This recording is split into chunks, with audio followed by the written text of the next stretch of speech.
I want you to introduce who you are, what RCS is, and what you do and how you help people. How it started was all to do with website development. So I got started, I was a chef by trade back in the day, and I had a catering company, and I moved into that space. And then started working with a lot of businesses, and then realized, hey, I really quite enjoy this. So I started focusing around the website development work. That's where my passion was. That's what I loved. And then over time, that started developing into the SEO and the digital marketing side. Yeah, it's just around growing people's businesses is my main area, but also making it easier for them to manage their business and doing it in a safe, easy, fun sort of way as well.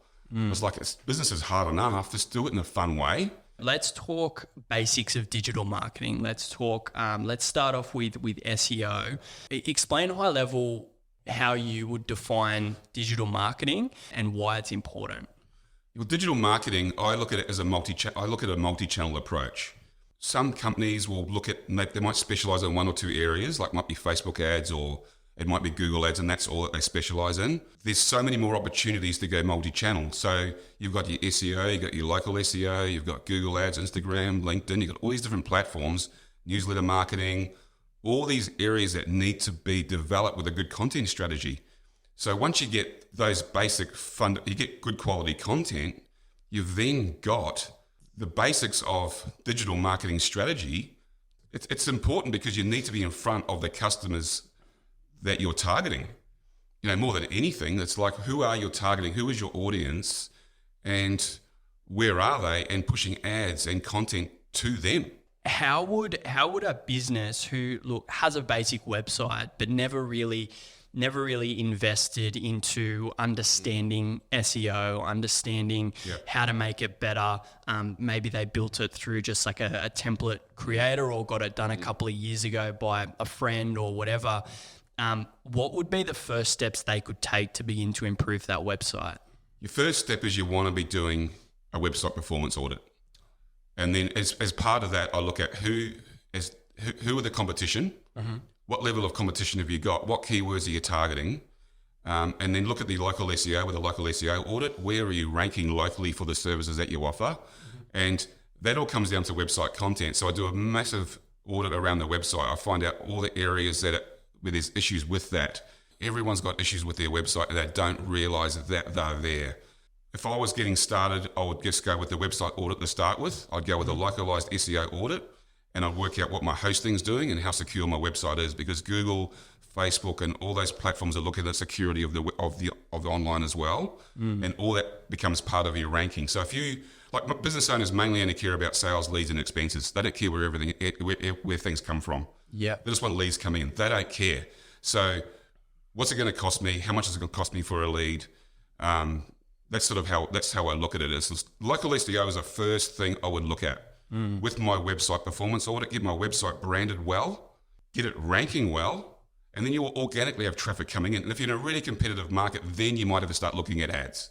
When it comes to someone loading up a website, so they've clicked the link on Google to check it out, the first thing that pops up, what are the most crucial elements to make sure that you get the point across to keep them there? So someone's gone through and typed in Central Coast Builder. Yep. You've got your first 5. They're going to open up 5 different tabs. Yep. They're going to look quickly at each one.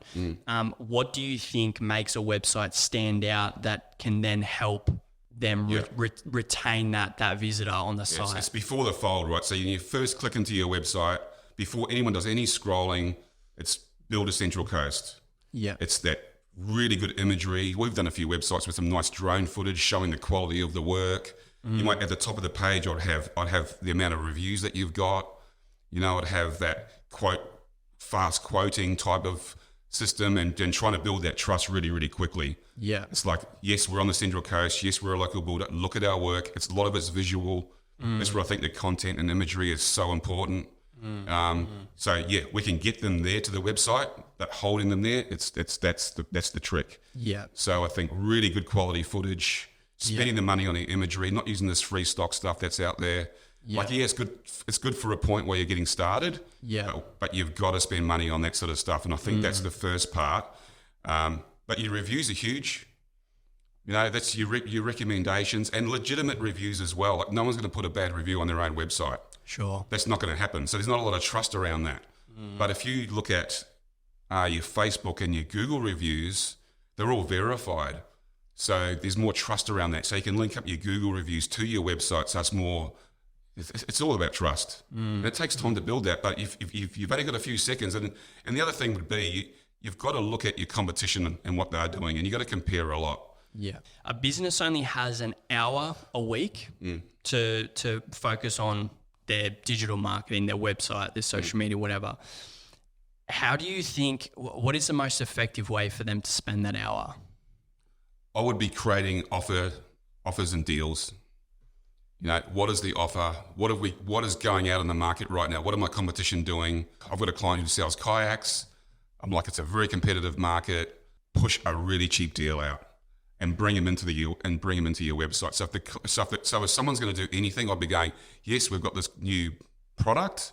We're going to, it doesn't have to be discounted, and then create really good content around it. Maybe some video footage, a couple of really nice photos.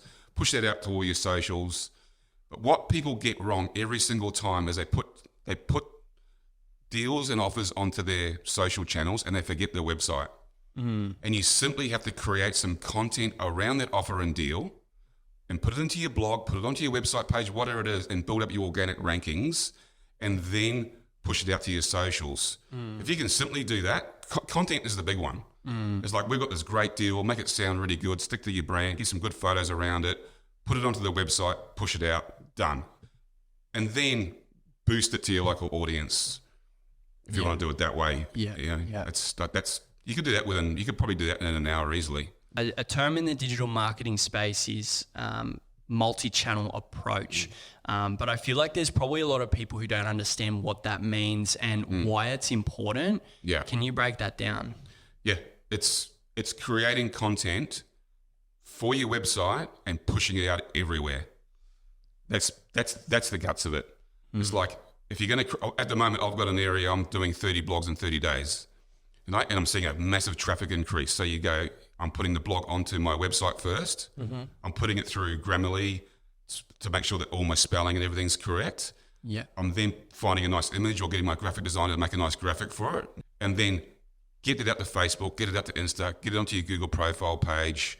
If you've got a database, get it out to your newsletter. So you're creating one piece of content and it goes everywhere. Then you can boost that to your Facebook, Instagram pages, use your likes and then do your lookalike audiences. And you can also have Google ads running, which can push straight to your blog or your new content or your new offer. So it's covering all bases. Yeah. You know, you want stuff going out everywhere. Yeah, which is really important when it comes to investing into content, looking at, okay, how can we create a content strategy where we know we can maximize it across all those channels, and then continue to push people through that content over time as well. I was reading something about the importance of, and evergreen content as well, content that always is relevant. Yeah. So, I mean, what's an example for you? Like, what are the types of blogs and content that you're producing at the moment? Well, I was talking to a client yesterday who's got a software company for charities. Brilliant software. It's cost them a lot of money to build. Yeah. And he just needs leads. And we're going through we're doing a lot of Google tracking at the moment. It's like, what are people searching for in this business? What are they looking for? Charity CRM, fundraising software. So we do the research around that. And then in my tracking, I have these Google tracking reports where I can see where those keywords are going, what the volumes are.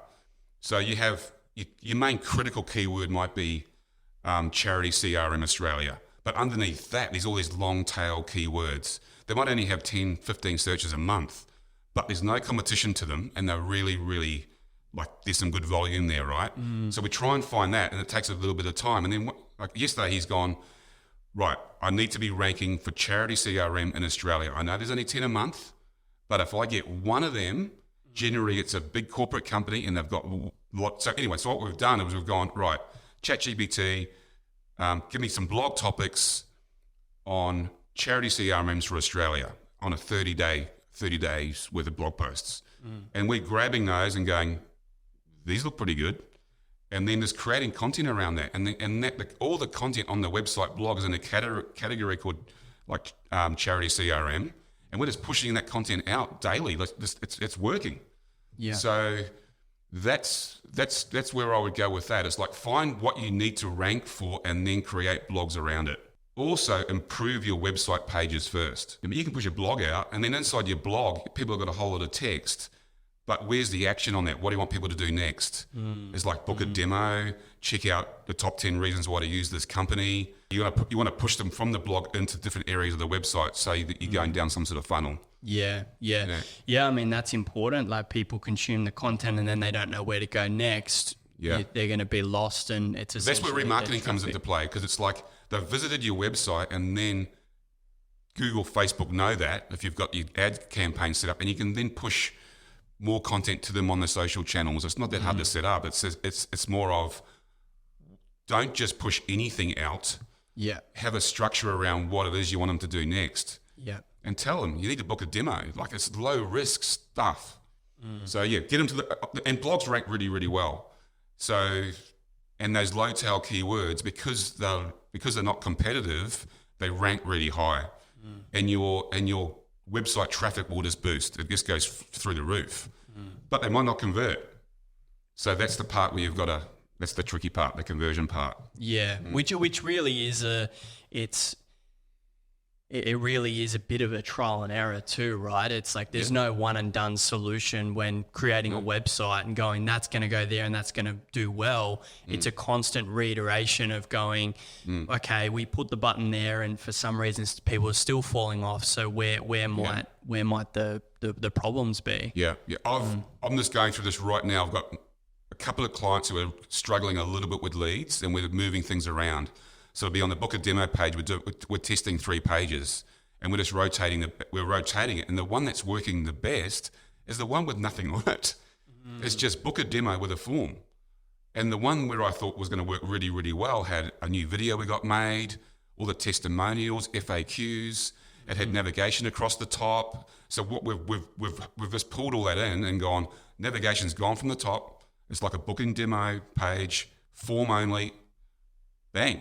Wow. Okay. And you wouldn't expect it to work because there's not enough on it. So there must have been an area in that where they've gone to the website, they've seen all their pages, they're happy with the branding, and then gone, yeah.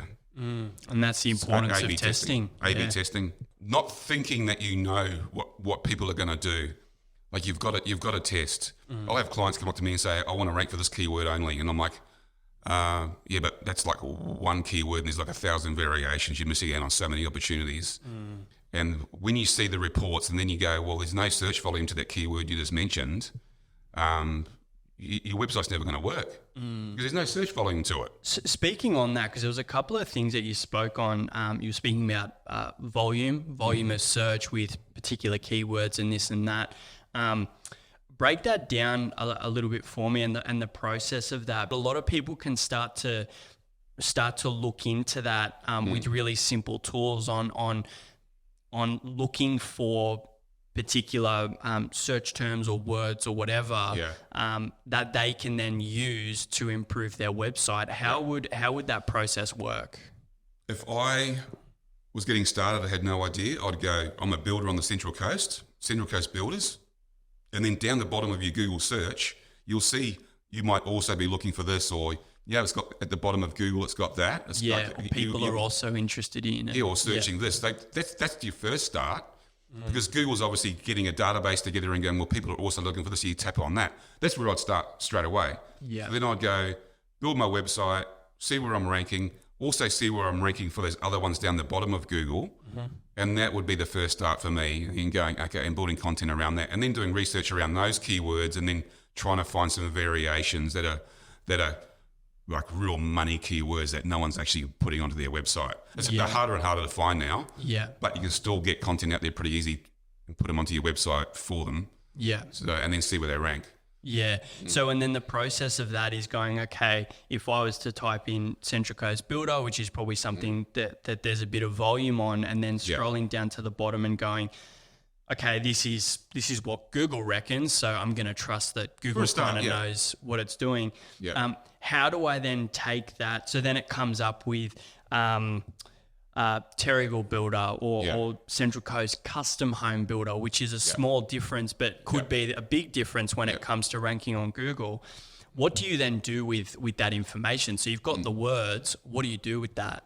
If you're going to do this yourself, you can use, like, Google's got a free tool called the Keyword Planner. Okay. So you can put keywords into there. It's free if you've got a Google account, and it'll give you variations. It'll tell you what the search volumes are and everything. I then take it from there and put it into some other commercial tools, and it gives me backlinking of my competition and all this sort of stuff to see how hard it is to rank for. It's got like a green and a red light to it, which is commercial. But from a basic point of view, is take your main keywords, put them into the Google Planner, and see what's going on. And focus, and then also focus on what you can actually achieve. Like, do I actually do this? Sure. You don't want people coming in and going, I don't know, if you're selling a red kayak but you've only got green ones type of thing, there's no point putting any of that on your website. So that's how I'd approach that. Just keep it really simple, but use a keyword planner. Yeah. And then it's about going, okay, maybe I need to start changing just little bits of text throughout the website that includes all of that. Yeah, you don't want to stuff keywords. You want it's and blogs are more topical these days now as well. It's not like how we used to do it. Like, at the same time, if you're selling a red Ferrari, you can go red Ferrari for sale. It's still like it's what people are looking for. Sure. So you got these selling keywords as well. It's like when people are really ready to buy, they're looking for those keyword of what you're selling, deals, discounts. You know, they're looking for buying keywords. When they're browsing, they might be looking at what's a really good TV to buy. Yeah. And then you hone in on maybe a Samsung 65-inch. Then you go, well, that's what I sell. So it's like, well, 65-inch Samsung TV discounted, or all the companies now are doing zip pay, and they make easy ways to pay. And then you're looking at the reviews. So there's all that comes into it as well. Yeah. But on a broadly, I think that's where you start. You get your ranking broadly, and then all these buying keyword type things is where you start getting into conversion optimization. What would be 3 simple ways for a business to just begin to drive traffic to their website? 3 simple things that they can do. Facebook brand awareness ads. Okay. I would be pushing that. Some localized SEO. Okay. And making sure that you're ranking locally. My main focus these days is localized business, service-based local businesses. So you want to be ranking locally in the Google Maps. You need to be there. Okay. It's a no-brainer, and you push your reviews to that. And building up a database that you can push out newsletters. Like, if you've got a good lead magnet, that would be 3 things I would do. And then if you've got the budget, push some Google ads out with it as well for remarketing. Yeah. Because not everyone's ready to buy. They're browsing. Yeah. So they've come in and had a look. I'm not ready to buy it, but I'm looking. Yeah. And there's too many people out there that they think they're going to spend $100 and get an instant sale. It's not always the case. What is localized SEO? It's ranking locally. Like service-based businesses who are in multiple cities need multiple Google profile business pages or Google My Business. Once you've got a Google My Business page, you will be ranking locally somewhere. And they're free to set up. Yeah. But then it's like, well, and what Google wants is directories pushing to it, reviews pushing to it, content pushing to it on a regular basis. So there's a few areas in localized SEO, and then that pushes to landing page with localized content on your website. So you might have a website landing page for Builder Central Coast, or passive Builder Central Coast, and it's like you have a really good page based around localized content. Yeah. And then you can push that. Another really, really simple strategy is to take that content, put it onto Facebook, and share it personally in localized groups. The Terrible Chit Chat, whatever it is, Central Coast business pages go, hey, we've got this really good solar deal going on at the moment, and let's share that out. Yeah. And it's organic, just a little bit of time, but you can do it easy. So I do a lot of that as well. It's important. What is website hosting? I feel like this is something that's very overlooked. And one thing you said to me is the problem is people don't realize how important it is until something goes wrong. What is web hosting in simple terms, and why is it important? Web hosting is where your website is actually located. So there's cheap shared hosting. There might be 500 websites on, or maybe even more on the one host. So if you've got a really, really busy website, it's going to be slow, it's going to be clunky. There's also an issue around security and hacking, and there's a lot of shared servers out there that get hacked. And if one of them gets hacked, it can take out the whole lot. We had an issue with this last week, actually. It was a big, big problem. You get it fixed, but you want to make sure you got localized backups. And speed is everything. You've got 3 or 4 seconds. Like, people are not, we're very impatient. You don't want to wait. It's not always the hosting. It could be your internet connection or whatever that is. But website hosting needs to be fast and secure. And these days is an area called redundancy, where if one host goes down, another one needs to click in. And what I've found is Google Cloud hosting is the best I've ever used. It's fast, it's trusted. It costs a bit more, but you're just not going to have the problems, and you've got the speed. You've got to invest in that, because even when you're trying to rank for SEO, security and speed are massive factors. So Google's trying to secure the internet, for one, and so is Facebook. It's like they're trying to secure the internet. So if you've got clunky, slow hosting that's not secure, you're going to go...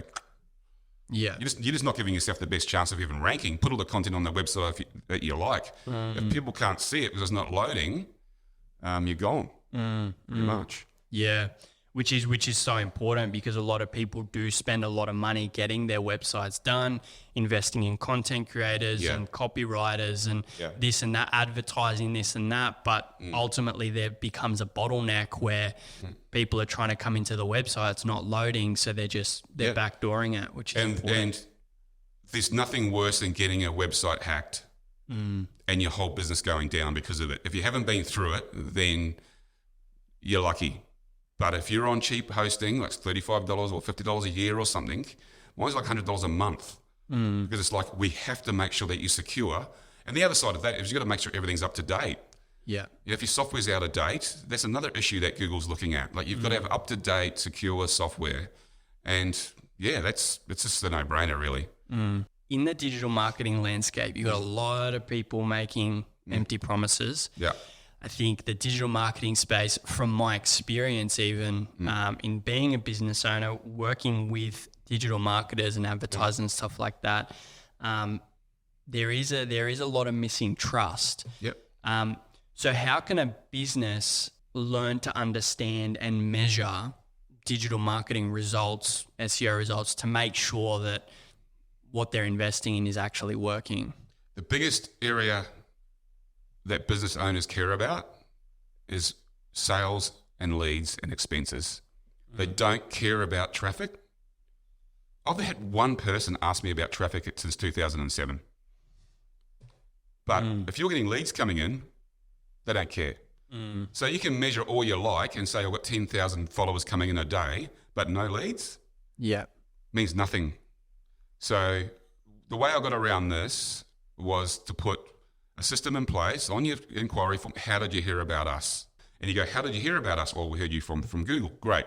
It might have come through a website contact form, but even if they call, it's like, how did you hear about us? And then it's actual measurable results. And then what you can do, I've got a spreadsheet that we set up years ago, and you can actually put in how many inquiries come in from Google, Facebook, and it measures that. It gives you a cost per inquiry and a cost per sale. You can look at Google Analytics, and most people don't understand it, and it'll be like, what are your acquisitions, or what's an acquisition mean? Well, it's Google, Facebook, Instagram, and it tells you where everyone's coming in from. They might have found you first of all on Google, but they converted from Facebook. Yeah. So, Facebook's the one that's working. No, it wasn't.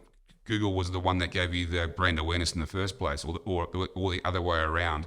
Yeah. So I think there's not enough.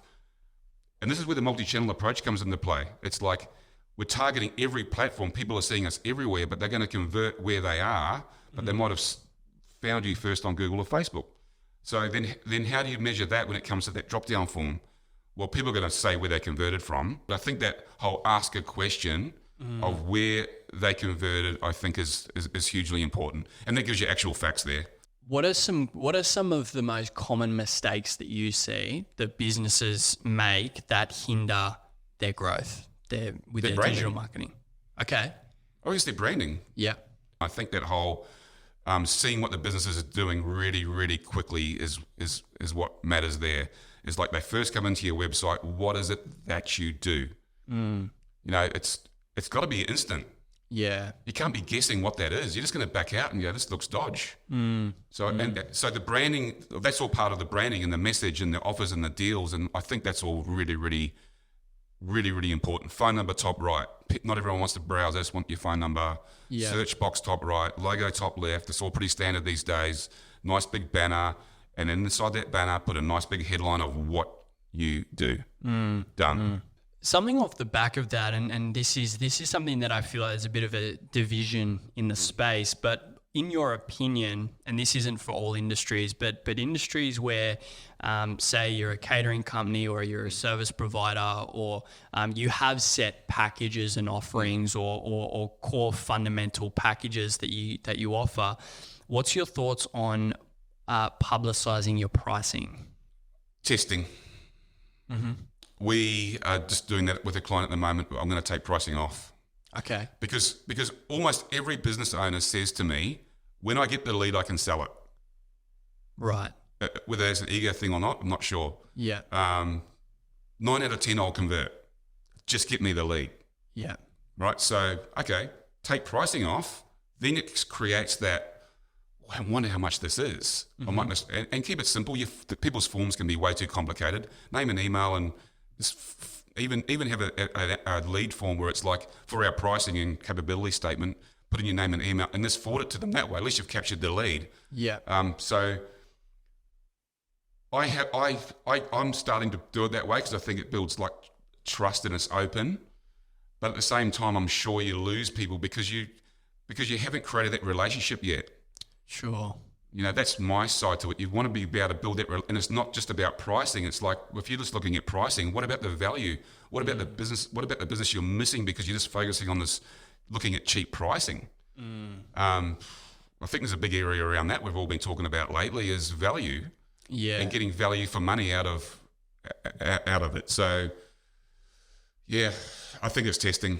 Yeah. Have a pricing page and take it off 1 week and put it back on the next. And it's quite simple with the website platforms these days. You can just untick a couple of boxes to take out a certain section. Yeah. Just do it that way. Yeah. It's an interesting answer because I am more of the mindset of making it public, being transparent, kind of weed out the tire kickers a little bit, especially if you're more on the premium end, where you can be getting all these leads, but if they're expecting $100 service and you're $1,000 service, well, you're kind of wasting your time. But I think the ultimate answer is that middle ground of test and see what the market wants more. I think so. It's I don't think we think we know. But every industry is different, and if you're the only one doing what you're doing, then why not? But if your competition are half your price, they might be half the quality as well. Yeah. So you've got to get that across in your branding. It's like, we are charging more because we are so much better. You know, we're covering everything here for you, not just a Facebook ad account. Yeah. You know what I mean? For the same price, we're giving you this, this, and this. It's like this. How do you get that across? You've got to talk to the person on the phone and have a bit of a chat about things, because it's what is it that you need? How many leads do you need a week? Yeah. You know, like I need 1,000, or I'm happy with one. So yeah, I think pricing is based around value, and you've got to get that across.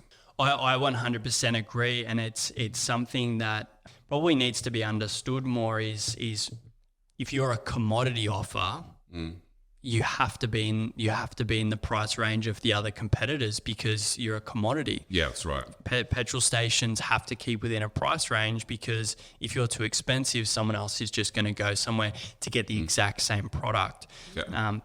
The difference becomes when you can create an offer that no one else has, and a value-driven offer that no one else has that solves more problems than anyone else has, and then you're in what's called a blue ocean where no one else is hanging out, there's fish to eat on that no one else is feeding on, and I think that's really important, which comes back to something you said before about, if you were going to spend an hour a week, it would be on constructing offers. What are the first steps that someone could take to start to create a good offer to separate themselves from everyone else? I reckon you create 10 headlines, 10 offers, and run them all. Yeah. And one will just work better than the rest. Yeah. Just run, say, set up 10 different ads or set up. Yeah. Work it out. If you're gonna sell these microphones, you could put an offer around these and create 10 different headlines, 10 different creatives, and push them out at different times and test which one works. Yeah. I don't think we know that. I don't think we know either. I think it's like some people are so set in their answer that it's like ego driven. It's like, hold it, no, let's create some nice creatives, video, whatever it is around it, and just test what's going to work. And maybe none of them will work. Move on to the next offer. Yeah. Yeah. You know, like there's issue. I've got an issue with a couple of areas at the moment where it's like quote within 24 hours and we'll finish a job within 2 weeks, or we give the best service in town. People are expecting that anyway. So it's not really an offer. That's just part of your branding. It's like if you can't get quotes out fast or invoice fast or whatever it is because there's too much other stuff going on, you're too caught up in your business, that's affecting your brand. Digital marketing is a very fast-paced, ever-growing, ever-changing landscape in certain areas. And it's for a business owner who doesn't really want to deal with that, they don't have time or whatever, trends change, and by the time that they jump onto the ship's already sailed. They end up in water with everyone else. What are some of the upcoming and consistent trends that are happening right now that you're seeing in the world of digital marketing? Voice search. Okay. Which is another big part of localized SEO. Right. And what is that? So it'll be, hey Siri, where is the closest Thai restaurant? You know, and the way you build up your search around that is through frequently asked questions on your website, blogs. All comes back to content. You know, so you might have a frequently asked questions page on your website, and it's not just headlines; it's topics. Okay. It's like, we've got a Thai restaurant. Here's our FAQs.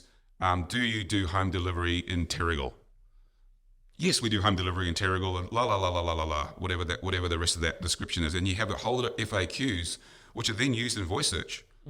So it's a big part of what's going on right now. It's going to become more and more and more. If you had a home on the computer, you might just type it all out. But voice search is the big one, and it's localized SEO and it's content driven as well. How does RCS stay up to date? Like, what are the things that you do to continually stay on top? One for yourself, but two for your clients. If my clients aren't getting leads and sales, it's all hands on deck trying to work out why. And in that process, you learn things. And when you're learning things, it's normally coming across from what the competition are doing. And like, we had this exact conversation yesterday. It's like, here's this blog. Oh my God, it's so much better than ours. We've got great content, but there's a lot missing around there on conversion. So for me, it's an ongoing process. It doesn't stop. It's a daily thing. And if there's an issue with a client not getting leads and they're spending coin, and that's the worst scenario, not getting a return on investment because the offer's not there or something's not right with their website, I don't think that stops. Yeah. You know, and sometimes I feel like, we've slipped a little bit here in this industry. But then it's like a client will come on board and go, yeah, we need to tie you this up. And yesterday was the blog. So it's like putting actions in there and things like that, which make people want to convert. We had no converters on this blog. It was like, what's the next, what do you want them to do next?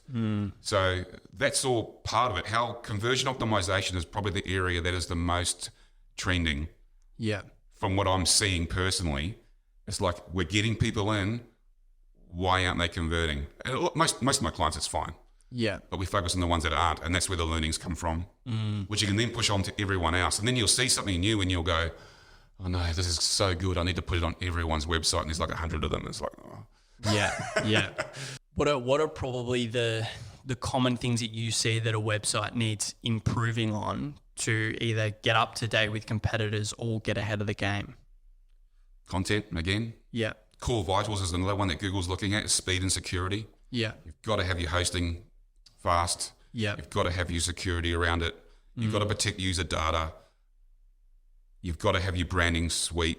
It's got to be looking so much better than your comp. If not so much better, but at least the same quality. Yeah. And I think that's the basics of it. and making sure that content is on there on your website, really well written, really well structured, and it'll rank somewhere organically on Google. And then from there you can track. Are there any misconceptions? Because we've spoken a little bit about people's ego getting in the way and business owners' ego getting in the way, thinking they know the market, thinking they know what people want, which I think is really, really common even when people think they don't. I know I do that, like assuming that having my pricing online is the best way to do it, or assuming that this content is the best content, or assuming whatever it might be on my website, assuming that people are going to understand what I do if I use fancy terminology or words, as opposed to just keeping it really, really simple. It's hard to keep it simple sometimes. Really hard to keep it simple.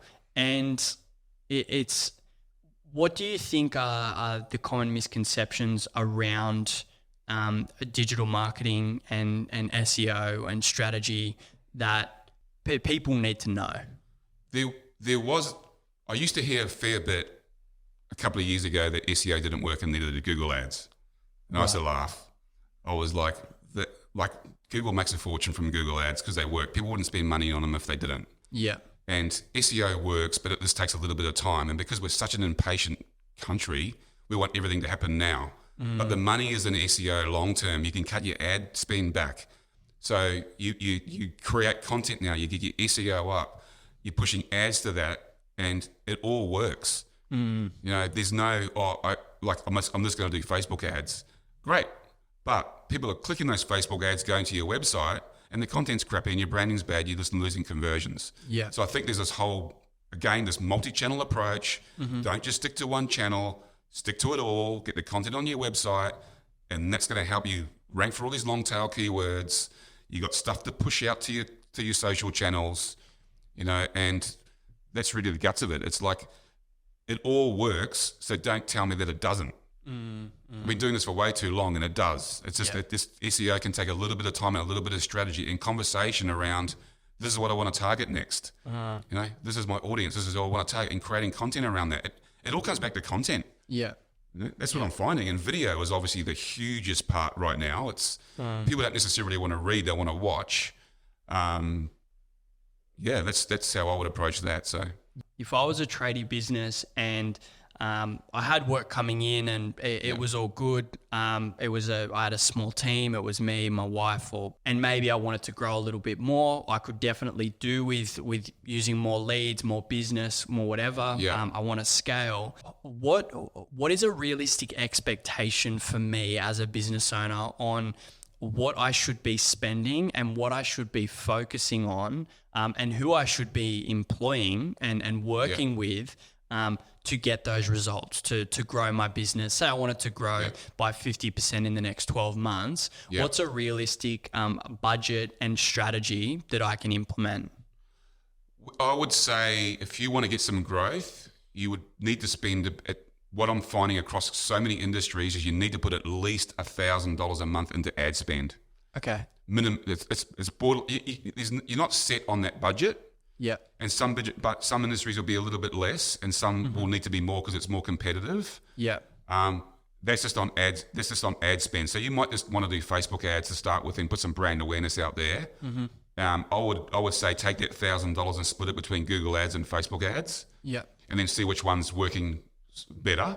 What I have noticed, if you cut one off, it cuts off the other as well because you're remarketing. Yep. So you can split that between two, and like $20 a day, $30 a day around ads. I think it's like that's not much. It's not. It's like $1,000. It's and if you're bringing in leads from that, it's cheap marketing. Yeah. You know, so yeah, and then from that you also want to do your localized SEO, so you're ranking organically there as well. Yeah. And then pushing content onto your website and getting it, and like in your ads, you want to make sure that you got good quality graphics, you know, so you'll need to put a bit of money into that initially. And that's why we've got an initial setup package. It's like a Kickstart package. It's like it creates all the branding requirements you need to get the lead to the conversion. So $1,000 on ads is one part, but getting them into convert is the next part. And then part of the setup would be making sure everything's fast first and set up well and well branded. So then when people are coming into your business and having a nosy, everything is flush. Yeah. And you're getting that conversion happening. So ads 1,000, probably about $500 a month on localized SEO, which includes all your hosting and everything like that and your maintenance. Yeah. And then you can look at initially going, we need about 20 graphics. We need to get a photographer out. We need someone like you to do video and just have all of that on file that we can use as we need it ongoing. So you have this initial setup, which can be a one-off thing, which might cost you a couple of $1,000s. Yeah. You know what I mean? But if you want to grow, you got to put that in. Yeah. You know, and that's the basics of it. I wouldn't even start running ads for someone normally until all their branding's right. Yeah. Because I know it's not going to work, and they're going to get a phone call going, I haven't got anything coming in. I'm going, yeah, because your website's crappy. Yeah, sure. You know, so Yeah. So we're looking at $1,000 just to invest into the advertising. You got $500 ongoing for your localized SEO. Yeah. You've then got like your ad management. So that'd be what? our localized SEO package covers ad management. Okay. You know, so what I mainly want people to do is put more of their budget into the ads, into the ad spend, which is in their own account. We just manage it for them. Yeah. So that's it's low risk for them. It's like you've got access to it whenever you want. Yeah. We're just going to manage it for you and tell you, hey, you need to spend a bit more money because this competition over here are spending like 20 times more than you. You got to be realistic. That's so it's right. like how much of the market do you want? Yep. And then picking your battles around that and what keywords I'm going to focus on. So there's a bit more to it than just a set rate. Yeah. And it depends on industry, but a localized Central Coast business, Sydney might be a little bit more because there's a bigger area, but it depends what you can handle as well. Yeah. Like some people go, cut my ads back, I'm getting too many inquiries. Others are like, haven't got enough. Yeah. Yeah. Okay, hit it harder, man. To bring that back to say a tradie again who wants to scale over that next 12 months. Yeah. What in the ballpark range? So initial setups for that might be a couple of thousand. Yeah. And then you're looking at ongoing, say, 1,000 to 1,500 a month, something like. Yeah, including Google and Facebook ad spend. Yeah. Sure. And other companies, competition would say a lot more than that. Yeah. But I'm the way I work is hold on, let's not spend any more right now. Let's work on the conversions. Sure. People are going to come into your website. They come into your Facebook. They're going to come in. Yeah. But they might be leaving because there's something wrong. I keep coming back to conversion and content because it's like, that's going to get traffic in. Yeah. Then what? And then you go, okay, let's sort our branding out. What's our offers and deals? You got to make people convert. Yeah. So I would be happy to say with most industries, you could start there. For a business that wants to come and engage with RCS, how do people get started with you? How do people begin to work with you and RCS? Yeah, so the first step is we'll have a phone call and I just want to discuss the business, and then we'll look at your competition. So I'll run a website performance audit. Okay, right, this is what's going on with your website. It's ranked out of 100. It's got 100 points. This is where you're ranking at the moment. And that's a free report. The next step will be a competition audit. It'll be like, who are your top 5 competitors, and what are they spending per month on ads? And I can find that data out. Then I can also take your main keywords, and this is part of a website performance audit or Google audit, and go, where are you currently ranking compared to your competition? So these are three reports that I come up with to know whether you can compete, whether you've got the budget to compete with some of these competitors that you've got, and whether I can help. I might be able to help on a small scale. So it's like, or it might be, no, we're going to go all out. We're going to take this out. So that's the main areas. Is website performance, competitor ad spend, and part of that website performance is to do with your website hosting and speed and all that sort of things. So I've got to get the basic fundamentals right before we move forward with a step 2. Step 2 is, this is what you need to spend on ads. This is what we need to do with creatives. This is what your website needs. Your website just needs a slight little rebuild, or maybe a few different graphics or moving things around, or it's completely gone and we need to start again. And I'm completely honest and open around that sort of stuff. And it's your choice. Yes, I've got the money right now to build a new website, or I don't, or we're going to try and tweak this one. And if we're not getting leads and the conversions aren't happening, it's going to come back to, I know. So spend the money on ads, get them in. If it converts, fine. If not, we need to rebuild.